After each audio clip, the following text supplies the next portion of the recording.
Thank you all for being here. And just as we said, there's a lot of you that are here for the first time. We're so excited. And for those that have been with us for the past few months, welcome back.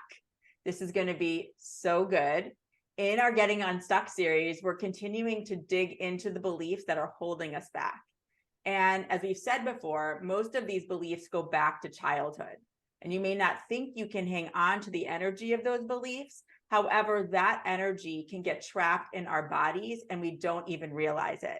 And over time, those old beliefs and that energy keep us from moving forward in some aspect of our lives, which brings us to Lizzi Cutler, who's joining us today. She is one of our favorite modern mystics, guides, and energy healing practitioners.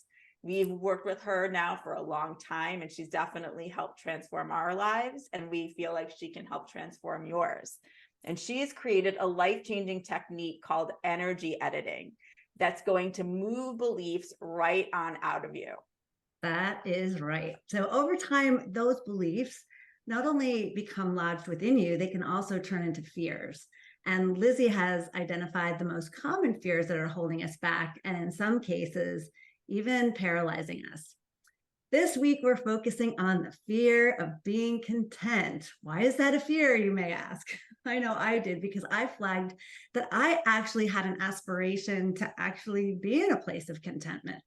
So why would we be scared of being content? Why are you afraid to be happy? You may not realize it, yet so many of us are actually scared of feeling joy and fulfillment. You're longing for it, yet there's an underlying fear once you have it. Lizzi's going to help us unpack that and release it so we can clear the path to be content. Because seriously, of course, we all want that down deep. And before we get going, we want to encourage you to use chat to either respond to what we're doing or ask any questions. We'll be looking at that throughout the session. We'll be inviting you up where it's appropriate to come and share whatever you're feeling, or if you have those questions, and we'll be recording this. So for those that couldn't make it, hi, there's many of you. And if you'd like to watch it again, we'll be sending that out later today. Okay, so Lizzi, let's first, I think because we have so many people that are new, why don't we just talk about what energy editing is? Perfect. Thank you guys for having me, and thank you all for being here, and those of you watching from the recording. So energy editing, as Robin and Karen were talking about, is a process of changing what's in our subconscious mind, because we know the universe is saying yes to what we vibrate on, not what we say. And when we think about what we vibrate on, it's really hard for most of us from inside the bubble to be aware of that, because it's been in our subconscious mind. And that veil between our conscious mind and our subconscious mind usually gets pretty closed off or pretty sealed around 9 years old. So between 6-ish and 9-ish, we're sort of taking everything in as a fact and storing it in that subconscious mind. And that's what the vibration is that the universe is responding to. So even though as adults, we might say, of course, I want to be content. Of course, I want money to flow to me easily. Of course, I think I deserve love. And yet our results keep creating something different. That's letting us know our subconscious mind is actually vibrating on a belief that is different from that which we say we want. So when I'm working with people in groups and in one-on-one settings, I'm helping you sort out what's actually cooking in your subconscious mind, and then showing you how to shift it, so that even if those thoughts come up again, because thoughts are just practiced thoughts coming up, right? Like that's what the pattern is. When they come up again, now consciously, we're able to recognize it and change it. And that change, that shift vibrationally will change our reality. So our reality is literally the experience of what we've been vibrating on. And something that really helped me here and feel a little more empowered is what I'm experiencing right now is what I was thinking about. So I have impact on what tomorrow is like today. But today is about what I was thinking about yesterday and the day before and the day before. So it's not all lost, right? Like hope is not lost here. Yes, I've been vibrating on some of this gunk for 43 years, but at 43 and X amount of days, I can change all of that moving forward. I also just have to say how cool it is that even though I have this screen behind me, my monks keep showing up behind me. Look at it. Looks like I see that. And I think it's so interesting that that's what shows up, because I know what's actually behind there. And it's not like, right. That's so cool. yeah, Okay. that is. They're with us today, Lizzie. Back to us. Yes. Yeah. Well, and I just want to say too, to your point about how we go back and we can impact, today we're going to focus on that fear of being content. And you are going to also be able to focus on it yourself after today, because you'll have this now resource for yourself to know how to pinpoint that feeling yourself and start to clear it yourself. Wouldn't you say, Lizzie? Yeah, you actually just gave me a great kind of analogy here. So if you think about, it's almost like you've taken a glass bowl and it's filled almost all the way to the top with water, and all of that water is all of your subconscious thoughts, and there's like saran wrap over it. What we're doing in these energy edits is like poking holes in that saran wrap. So now you can see the water, you can feel it, you can touch it, you can sense it, so that when it comes up in your conscious thought, it's like, oh, right, that was programmed from when I was 7. That was that thing. That's actually a total load of BS. I don't need to believe that anymore. So now it's like the adult is driving the car instead of the 7-year-old you. Yeah. I mean, I'm just going to use the example from when last time we did this. We did fear of being broken. Yeah. And I know for me, I was actually shocked at the memory that came up, because it had to do with when I was around 7 or 8 years old. And I was told that because I'm half Jewish and half Catholic, and that's how I was raised. When I was actually going to Hebrew school, and I wanted to really understand what it would be like to learn Judaism. And they told me at that place, because it was a conservative temple, I'd never really be Jewish unless my mom went through a certain type of ceremony. And I didn't realize how much, here I am at 48, I'm holding on to that memory. So what has come up since then is now when I've thought about that memory now after, and other energies and other feelings that match that energy. Mm-hmm. And it's like, it's such a different reaction. And that's what I want to share with everyone today, is that I don't look back at it with being so upset. There's like a totally different type of feeling. Yeah, it's like the adult version of you is able to see what that child was going through and felt. And we're children, so we only understand so much. And what we program in, it's like now the adult is saying like, oh, sweet girl, like, of course you felt that way. And it's okay that you felt that way. But now we realize there were so many other factors at play. You don't have to hold that defense up anymore. Yes, that's what it is. And it gives you the permission to sort of set it down. And you didn't even know you were carrying it in the first place. Well, that's the thing, right? Yeah, that's what I think surprised Robin and all of us, is when she brought that up when they came to her in the meditation. It was something she had never really thought. She hadn't thought about it in a really long time, and not from an adult perspective of how it's impacting her. And I just want to say too, I mean, that whole fear of being broken was something that I was thinking about as well, because I had one of those childhoods that I felt was so good and I didn't have a lot of drama. But I think what happens to all of us is that we don't realize even the smallest of things can have that long-standing impact. Sometimes the smallest things are carried the deepest because they aren't trauma and drama that we've had in our younger selves. Yeah, I have a lot of clients and friends who reach out to me either during or after sessions or after calls like this. And they'll say like, what am I doing to my kids? Right? Like, how do I prevent? I have kids either between that age or just before, or just after, like, what have I done?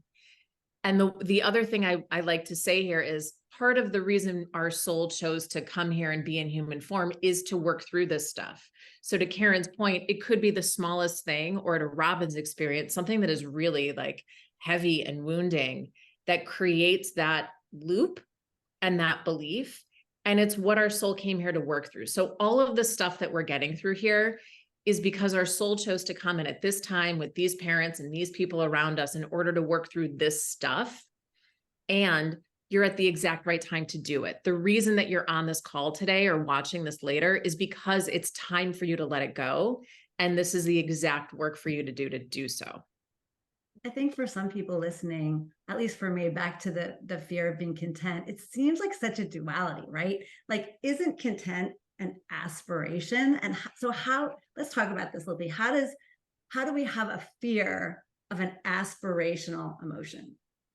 Okay, so I'm gonna pause here and I'm gonna ask everyone who's on here live, including you guys, Robin and Karen, to throw in the chat what contentment would look like. Like, what do you need? What are you waiting for in order to be content, right? So if someone just asked me, what do you want to be content? Like, I'm looking for my partner and I'm looking for sort of my career to get to that next level, or like financial flow to just drop in my lap. Tell us kind of what, on a very 3D practical level, what is it that you're waiting for? I will be content when this occurs. And as you're typing that in the chat, I'm going to explain what a double bind is. So a double bind is when you are pushing on both sides of one coin. So if you think about a door that's like on a swinging hinge, kind of like one of those chef's doors or like a kitchen door. If you're pushing on, we're going to use contentment as the example here. In the thinking of, I will be content when, I'm thinking, I'm not content yet.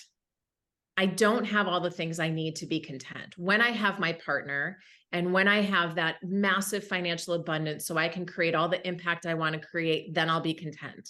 So I'm not content yet. I'm pushing on the side of the door of like, I need this thing before I can feel that. On the other side of it is, okay, let's say I have my partner and I have $1 billion at access to. I'm also triggering on, okay, well, once I have that, what's left, right? Am I going to get lazy? Am I going to be complacent? Am I going to be bored? Am I going to lose my zest for life? And so I'm pushing on that side of the door as well. And so the door can't move. And that's that feeling of stuckness that so many of us are in. That's that sensation of, I'll be happier when, but the when feels just as stressful as that it's not here yet. And when you're pushing on both sides of equal opposite force, nothing moves. And that stuckness is what the majority of us are actually fighting. So it's that feeling that there's a little more potential. There's just something more, that if I could just get it, it's on the tip of my tongue, but nothing changes. That frustration tells us there's a double bind. Was that clear? Yes. Yeah. Does contentment kind of keep you, like that aspiration for contentment, keep you in the lack because you're not there yet? Is that how the double bind can also work? Yes. And it's there's a million different reasons why we fear it on the good end, on the like, oh, I have everything I wanted. And we're going to get into that. And that's going to come apparent as we clear it.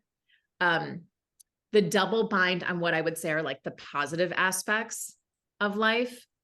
It's usually some fear of, once I get it, I'll be punished for it, or I'll have some kind of negative impact once I achieve it. So it's like, as we get there, there's something in our subconscious mind of like, be careful. Like, we're almost there, absolutely. And be careful. And so we like shy away a little bit. We recoil, right? It's like we're bracing for impact. And that vibration of like, is going to stop it. Well, and I think as a society, in many ways, when it comes to contentment, when it comes to that, there is, from an energetic perspective, that is kind of the way that we've been raised, don't you think? Like 100%. 100%. Like it's like kind of programmed in us. Yeah. If you think about most friendships, we are taught to connect over commiseration versus celebration. Yeah. Right? We're taught that celebrating our wins, especially in women's groups, is bragging. Being egoic is, stealing the wind, is there's something negative about like, oh my God, I feel so good. Things are so good right now. It's like, throw salt, right? Like every culture has this thing of like, don't jinx it. Yeah. As if it's this fragile thing that you are just about to get pummeled if you actually settle into contentment. I find it's amazing too, if you're looking in the chat, there's so much around financial freedom, Yeah. which is safety, right? Is that feeling I will be safe when I have my finances just where I want them to be, when I have that abundance, when I have that. Yeah. So my next question on all of this is, and throw this in the chat. And by the way, I think all of these are around financial abundance and fulfillment. So now throw in, what is it that you think you will feel once you have that financial freedom and abundance? What's the feeling that you will get once you have that? Yeah, joy. Yeah. Oh, Andy, thank you, thank you, thank you. Andy said this is really interesting because for men, it's different. We're always pressured to reach our goals and brag about them. Wow. Yes. Yes. And as women will attest, when we brag about it, it's, oh, did you hear her? Can you believe it? Like, she knows you're struggling. Why would she point that out? Yeah. Less anxiety, freedom. Exactly. Exactly. I will be content when I have complementary and supportive partnership, both personally and professionally, and the financial security to allow me to feel safe and provide for others who are less fortunate. Yes. Amazing, Noelle. Thank you for sharing. Less worry, more options. Exactly. Mm-hmm.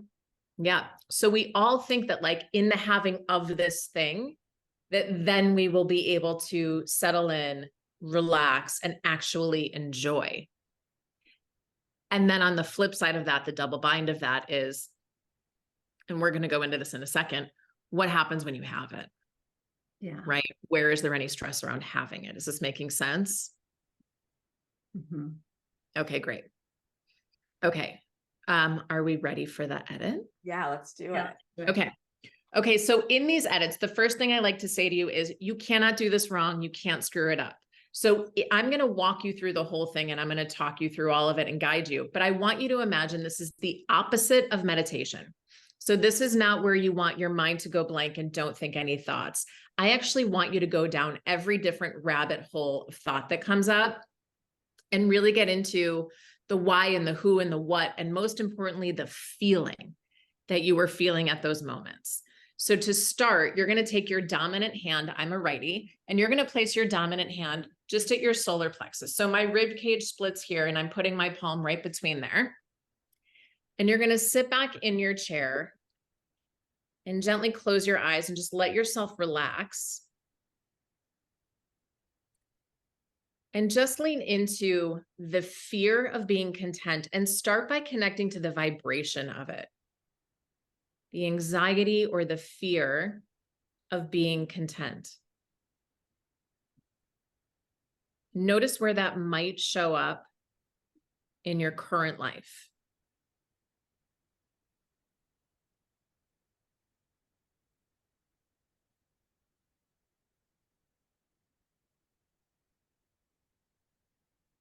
Fear of being content.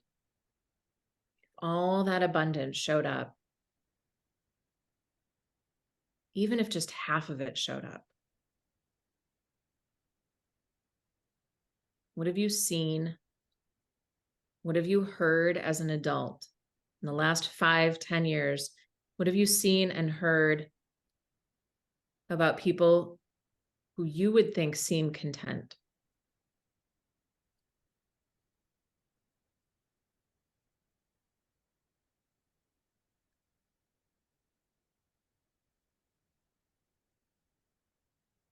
Fear of being content, and see if you can trace it back. As if you're watching a little movie of your life play out in front of you. Go back 5 years, 10 years, 15 years.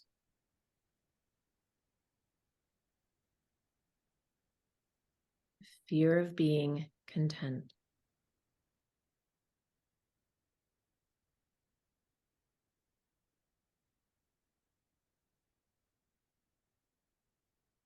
Maybe notice where you feel this in your physical body.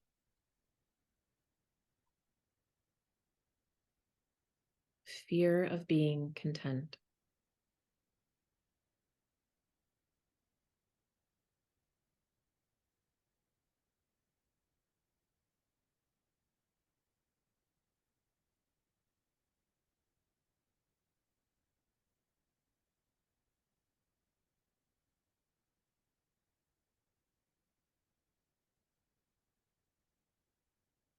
And keep going back. Go back to your 20s.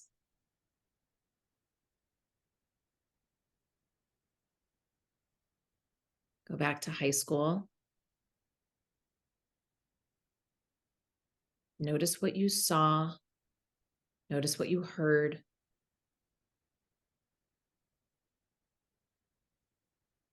What did you hear from friends, parents, from teachers, from TV, from your own family members? What did you see?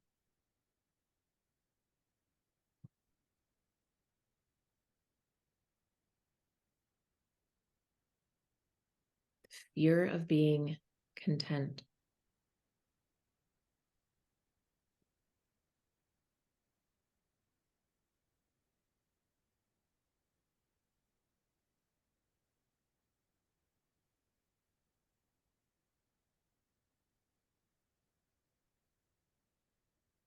Good. And go back even farther. Go back to junior high, 6th grade, 7th grade, 8th grade. How did it feel to be content? Where did you learn to be afraid of it?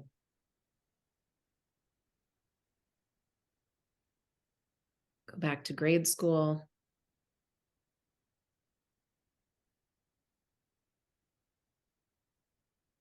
Go back to somewhere around kindergarten, 1st grade, 2nd grade.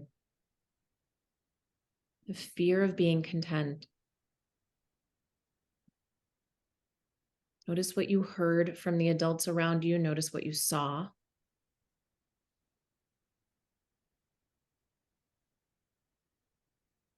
And just ask your highest self to show you where this was programmed in for you. Are there any details that come through? Where did you learn to be afraid of being content?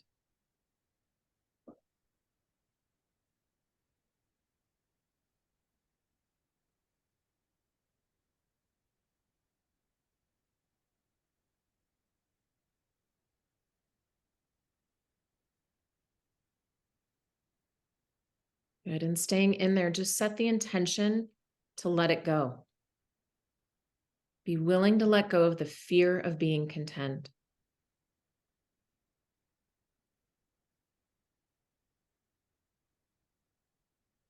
Knowing full well that you have new tools now. You have new ways of coping and handling situations. You have new awareness.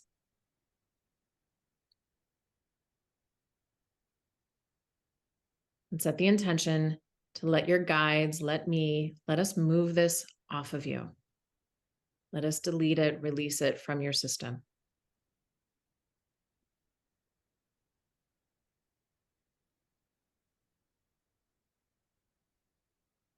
Breathe into your belly, breathe into your chest. Imagine you could relax your throat, relax the roof of your mouth.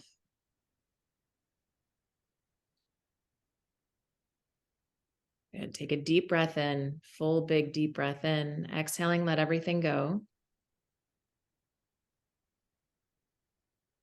Good. And gently blink open your eyes. Go ahead and shake out your hands as if you're like flicking water off of your hands. Grab some water.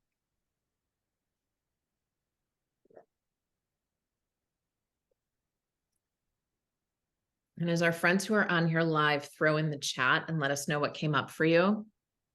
Robin and Karen, I'm going to ask you guys to share. Robin, I'm going to ask you to go first because Karen looks like she's having a moment.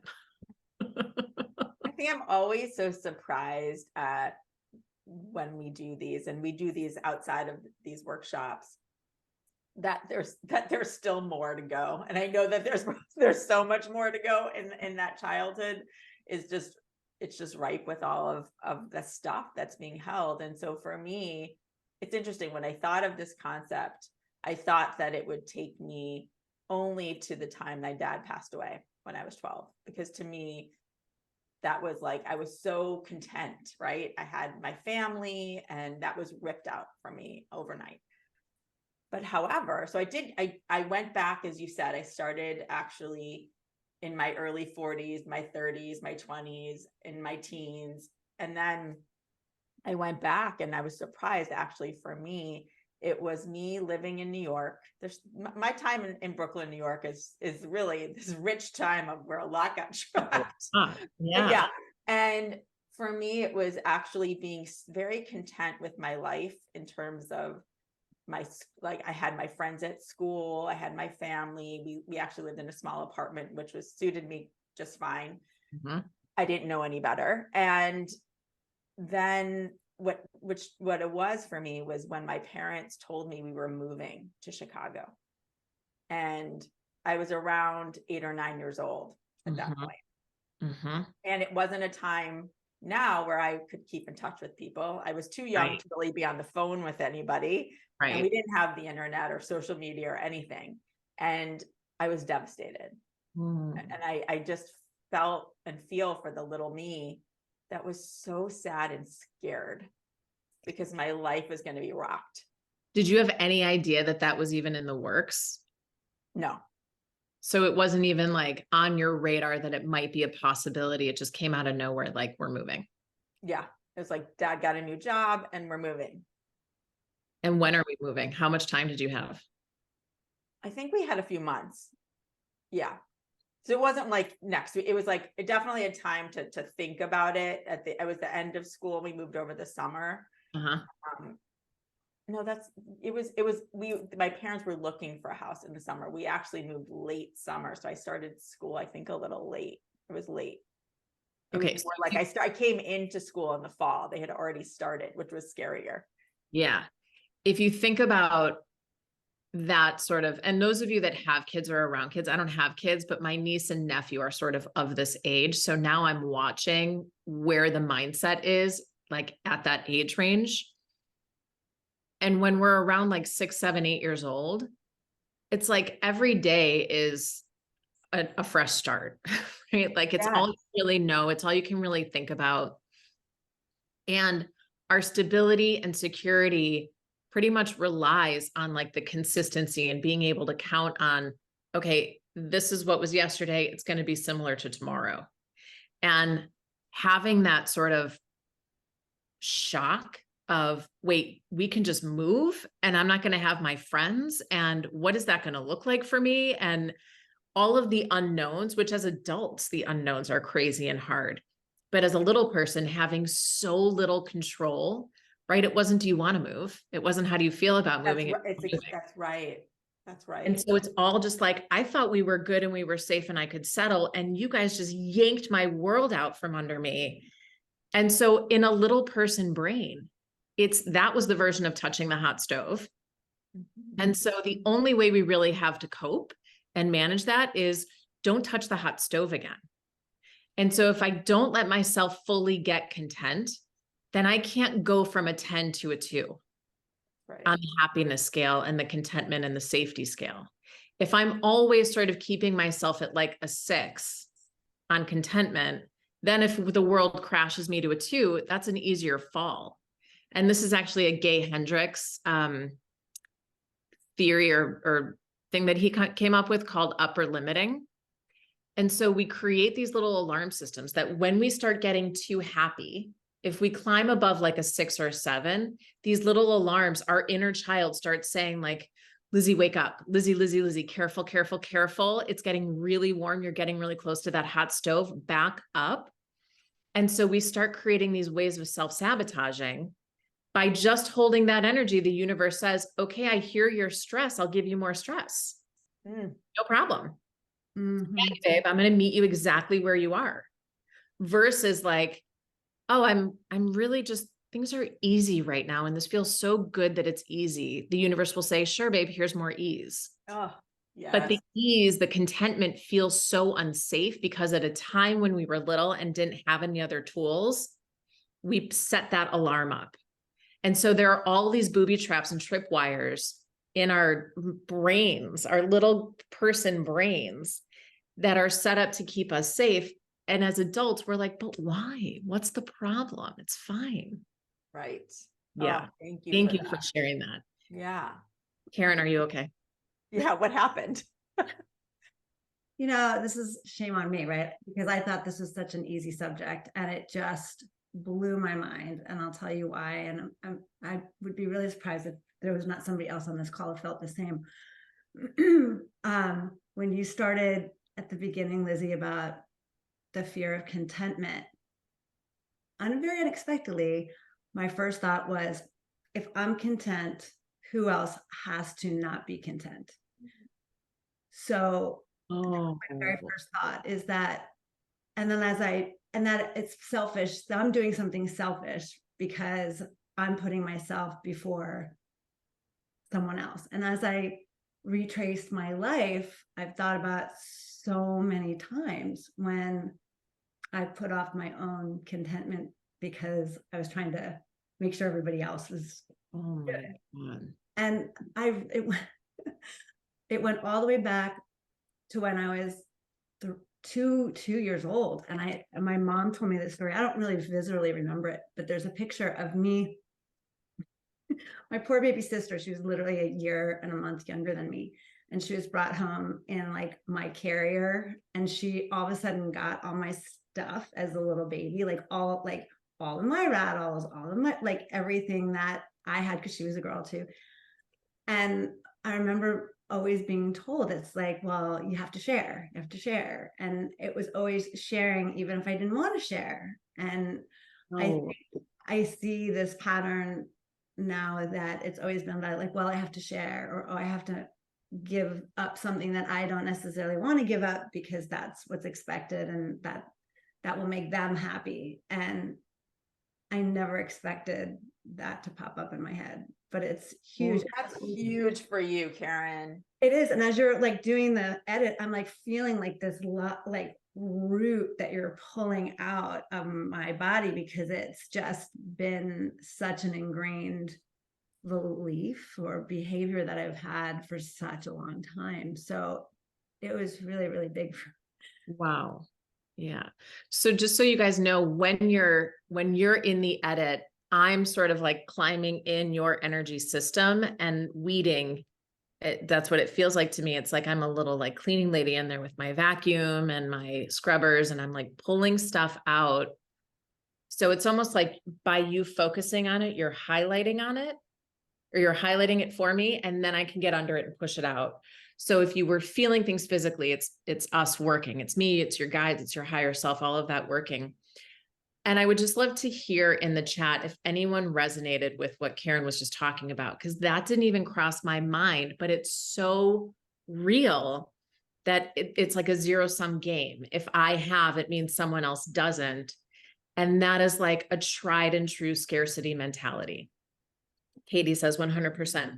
So it comes up a lot with money and with financial freedom and abundance. It's like, well, and this makes sense. And Karen, it makes sense with the roles that you've had in your career, that there's a pie, right? There's a budget.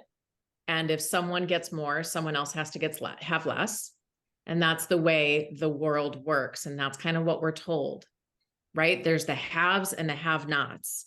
And there's those who share and those who are greedy. And it's sort of all of what we hear. And even for the three of us, we've sort of talked a lot about like, if we won the $1 billion lotto, like how much would we give away and how fun would it be giving it away? And I think we all sort of think about like, no, universe, I'm a good one for you to give it to because I'll give it away. I'm not going to just hoard it and buy planes. Like I'm going to do something good, right? So it's that feeling of, if I have it and I enjoy it and I keep it, that's greedy. Mm-hmm. And so I'll show you and I'll do something different with it.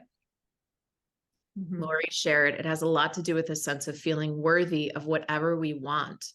And who do I or we think we are that we should deserve that when so-and-so doesn't have this or that? Yes, exactly. Exactly. It's the guilt of who am I to buy another X when someone doesn't even have one?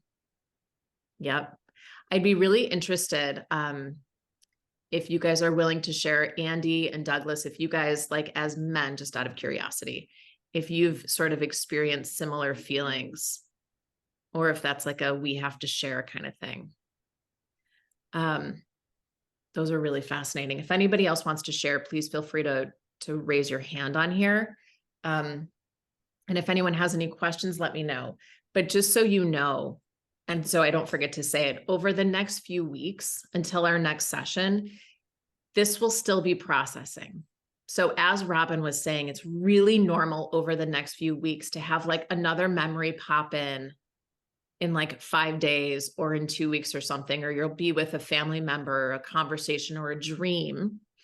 And what's happening is, if you imagine your energy system as like a bubble, it's like little bubbles are popping within you and releasing. So even when I'm working with people one-on-one or in the bigger groups that I do, we wait 3 to 4 weeks in between sessions because the stuff needs to process. And we want these thoughts to be able to come up. When they do come up, that's when I go into sort of meditation space of thank you thought. I hear you. I see you. I choose to let you go now. Yeah. And I know I've talked about this before, but personally for me, they come up right when I wake up. Within the first week, and then the second week, it's right when I wake up, something that I would not have thought of or haven't thought of in years comes up. And then I do what you said. Like I say, thank you. And I release you. Perfect. Yeah. I was just thinking too, Lizzi, how you were saying before, how when you get into this cycle, and again, so much of it is subconscious because it's just deep within us, how often we are inviting the same experience back, right? So because I'm doing this behavior, then I get more and more opportunities not to be content. Yeah, the universe is saying yes. The universe is always saying yes to the vibration. So for those of you who were in that, if you could feel, a couple of you had a lot of, it almost felt like there was like a stone or a rock, like from here to here. So like lower throat chakra, high heart, that was just sort of sitting there. And it's like that weight of like, don't you dare feel good and don't you dare say what you need and what you want. Right. And it's even about speaking it to the universe, like feeling it like, yeah, I deserve that. Yeah, that'll be fun. Yeah, it's going to be amazing. Even if it means I want to fly private, and that's like not good for the environment and not good, right? Like all the joy that we want to bring in, it's not good. And so we just sort of squash it, but the vibration hasn't squashed. Yeah. Should we talk to Doug? Yeah, Douglas? Yeah. Unmute. Very interesting, because I've been doing a lot of this through hypnosis. Cool. To go into that, that would be good, or meditation. Okay, like you're saying, to use some things. So I teach meditation and hypnosis. Awesome. So very good. You gave me a couple good ideas to put in my practice. Nice. Good. Perfect. Love it. Love that. This is all based on law of attraction. So by no means do I think that what I'm bringing to the table here is a brand new construct or concept. What I think is different for me about doing the edits versus just straight law of attraction work, and I'm all for Joe Dispenza and Abraham Hicks and all of that. The challenge that I've sort of had is there's no clearing out of the old in those practices. So there's no work on when the thought comes up, the whole thing is like, ignore it and look the other direction, which is awesome when I can. But for me, it's also like, what if I could clean it up and it wouldn't come up in the first place? And so that's sort of the different spin on this, but I'm all for whatever works for you, lean into 100%. This is all about finding the thing that works and going for it. I love what Lori said too. Yeah. Do we want to talk to Lori? Lori, do you want to share? I can share. I have a lot to share. Great. You guys don't know me very well, but I always have a lot to share. Yeah. So when I was doing the meditation, this whole season right now, I'm really getting clear with where those messages have been coming from in terms of, go high, but not too high. And, once I get there, oh my God, now I'm here, now what? And then I was really going back and back and back. And someone here, I think Noelle said parents divorce, same thing. So my parents got divorced when I was 6, and I was either growing up in a house where we didn't have enough money. There was real fear about like paying bills. I didn't have the clothes that my friends had. I didn't ever feel like the cool kid, even though I knew I was pretty and I was like ridiculed for that. And I'm a good singer, all these good things, but yet I was made to feel like I had to hide because I didn't have enough. And then my dad, who was out of the house, he was always leasing new cars and he had a new girlfriend and a new wife and he had all the money. We had nothing. So my whole life, I grew up thinking, when I have money, I will be successful. When I have money, I'll be popular. When I have money, da da da da da. And then if you're poor, you're stupid. If you're poor, you're lazy. If you're poor, you're dirty, whatever.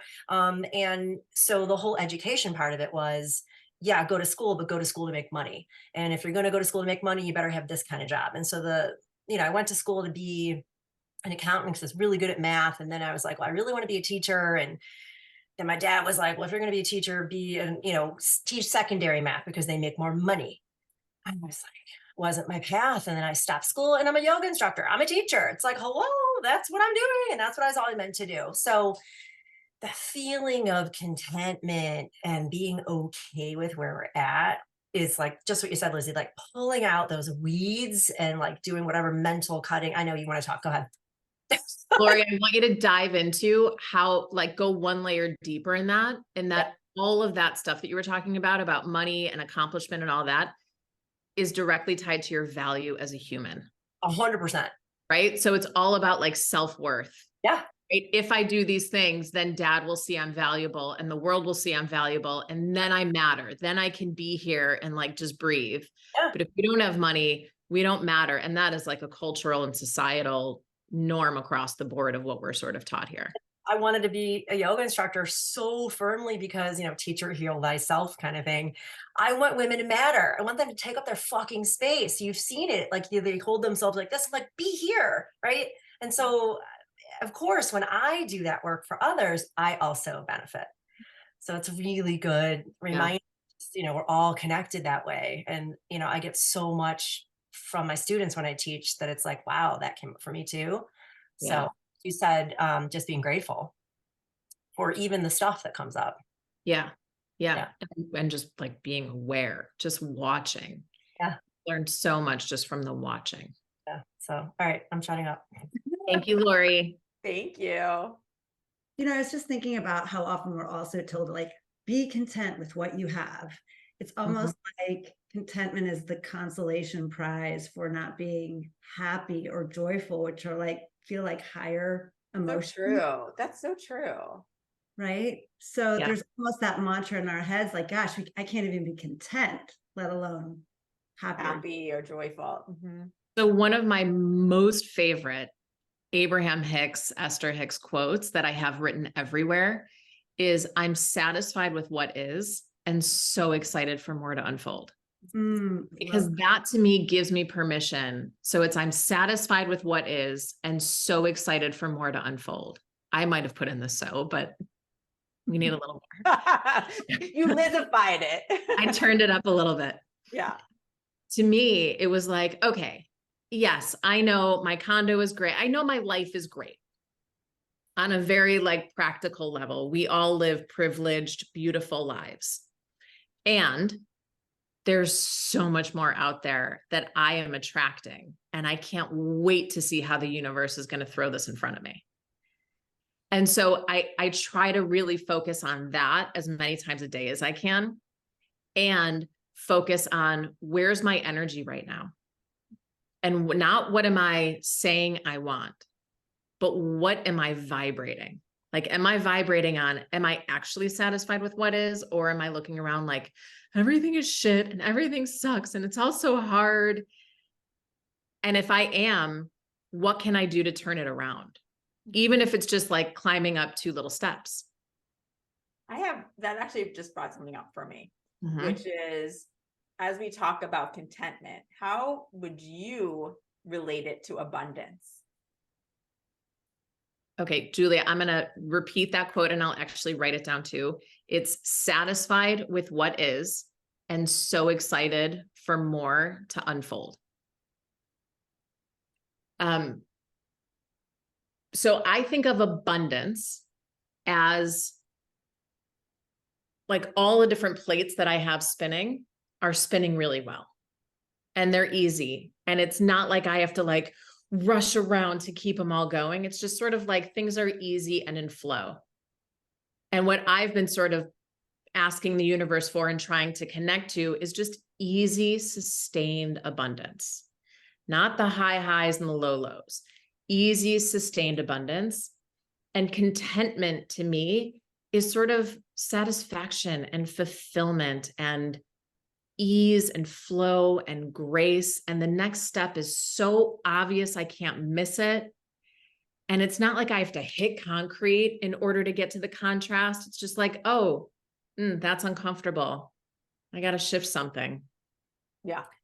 And that to me is the difference. I think that we're so used to being in a culture of billionaires or homeless. Yeah. Yeah. Right. And like, it's just such a big divide. And it's either far right or far left. And it all just feels so dramatic. And I think we all just sort of want to be a little more in the middle of like, you know, things are really good. Yeah. Things are good. Things are easy. My life is good. And I know it's getting better.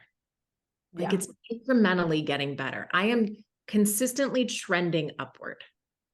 And that's a fact, right? Like if I look back, it's a fact that I'm opening more and more spiritually. I'm growing more and more as a human. I'm becoming more and more self-aware. Like it's consistently moving up. Yeah. Well, and would you say, because I think we talk about enoughness a lot. Is it related to enoughness? Yes. So I think in all of these, when I'm working with people specifically one-on-one, because then I can get into like the nitty-gritty, dirty roots of things, it all comes back to some version of not enoughness. So it's always not blank enough at the root cause of something, right? So like Lori was kind of talking about like not worthy enough unless I do these things. It's usually not smart enough, not pretty enough, not fast enough, not wealthy enough, some not thin enough, right? Like not something enough in order to get to the thing. And contentment is the antithesis of not enough. Yeah. Yeah. Yeah. And I love the idea of it because it puts you in flow. It's like more of a steady state where we all want to be happy and joyful and all of those high level vibrations, but they don't feel as sustainable. But if you can get to that place of contentment, and I love the idea of enoughness, because that is flow and that's where all the good does come from. Yeah. So, yeah. Sorry, Remy, go ahead. No, I was going to ask Lizzie, is there anything, I know we talked about for the next few weeks, really acknowledging anything that comes up. Is there any other type of ritual or kind of notes that people should be taking about what they're feeling over the next few weeks? Yep. So a few things that I have put into my own daily practice, and like, I'm going to name a few and just pick and choose which ones resonate with you and roll with those. The first thing that I do when I get up after I've like had my lemon water and I sit down with my coffee is I have one of those just normal Target spiral bound notebooks, and I write a full page of I appreciate over and over and over again. Exactly. So this is another Abraham Hicks juicy nugget. Instead of gratitude, we go into appreciation, because gratitude implies it was something that wasn't deserving of me and was given to me. Appreciation is, of course it's here, which is a big vibrational shift. So instead of like, I'm so grateful for my health, I appreciate my health. I really appreciate being strong and healthy. Yeah, Katie, whoa, it's a big mama. So I write, I appreciate that I can turn my lights on. I appreciate waking up in my bed and having an extra 10 minutes to meditate before I have to get out. I appreciate that I know it's going to be a beautiful day today. I appreciate how amazing those first sips of coffee taste. And on some days, I'm literally writing like, I appreciate having clean running water. I'm writing the basics. On other days, it's like, I so appreciate knowing I am a spiritual being having a human experience, and I am here to experience joy. So it's the full range of, you know, the days that are a little more challenging emotionally and physically, I'm going to the basics, and that's okay. The point is, by the top of the page to the bottom of the page, by the time I'm like halfway through, my vibration has changed. And I don't get up until my vibration has changed. So even if it's just like 15 minutes, I know the last 7, I'm at like a higher level. Another thing that I try to do, and I've just started doing this, and this even makes me a little embarrassed to say out loud, but when I'm brushing my teeth, I look in the mirror and I say, I love you out loud at least 10 times, like in my eyeballs, saying, I love you. And I had this moment in a plant ceremony of recognizing that our guides and sort of spirit and source looks at us and visualizes us the way we see animals, the way we see our pets.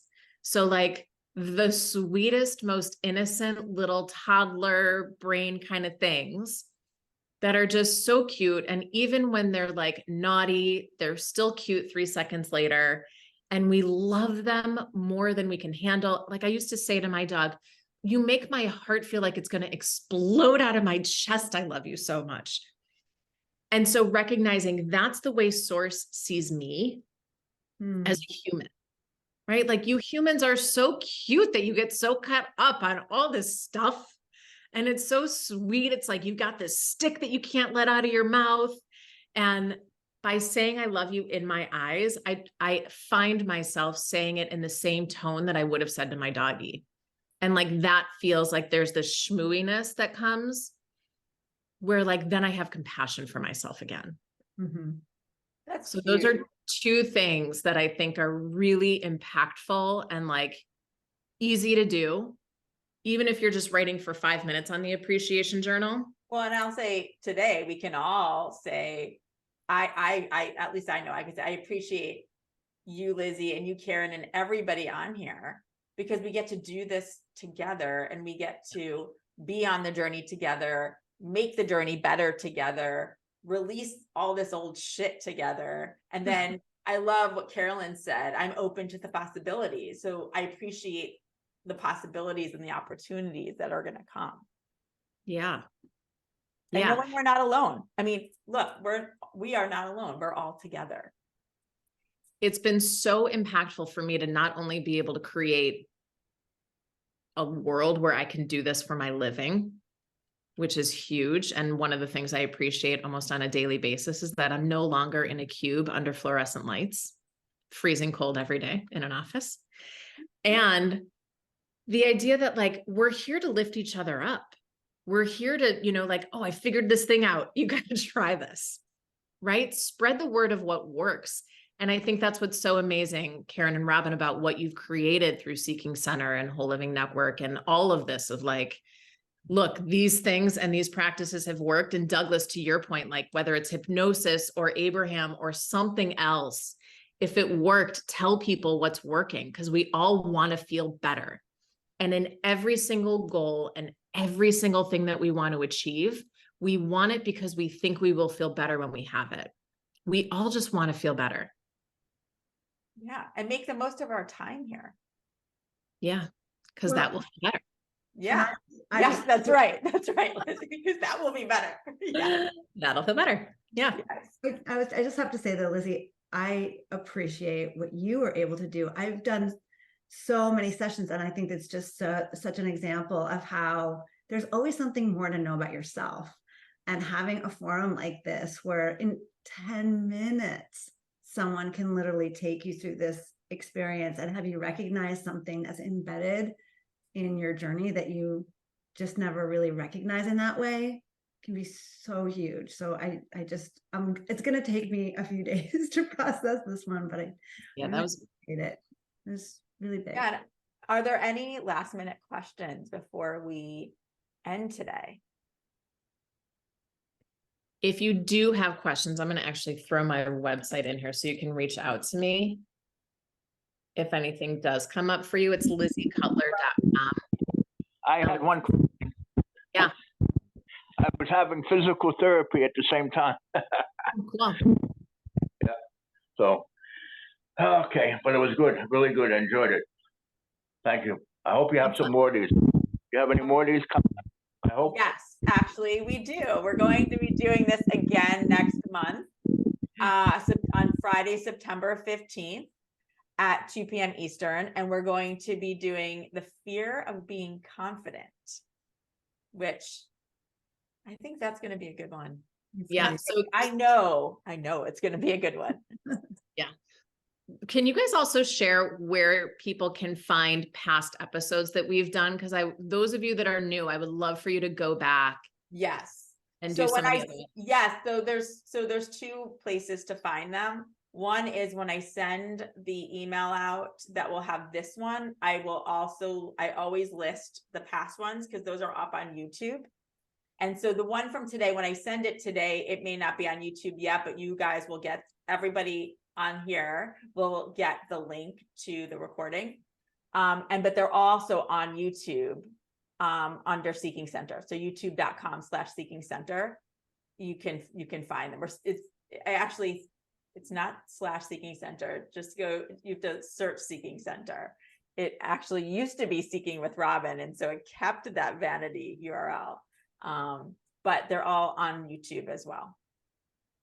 Awesome. Yeah. And for everybody listening, Karen and I will be actually launching the wholelivingnetwork.com at the end of the month. And so there'll be an email that goes out about that, but that is going to be our digital platform that will be a marketplace. It will be where we put all of our content. You'll also be able to find our Seeking Center podcast there, and there's a lot more to come. So that is coming down the road in the not so distant future. And it will all make us very content. Yes. Oh, So thank you, everybody. thanks, Thank you, everybody. Carolyn. Thank you. Oh, thank you Lizzi. so much. Thanks for everyone for joining us today. And we look forward to seeing you next month. And Lizzi, thank you for guiding us all through this experience and for all of your wisdom and guidance. My pleasure. Thank you for creating the space, and thank you all for being here. All right. Thanks, Bye. everybody. Bye.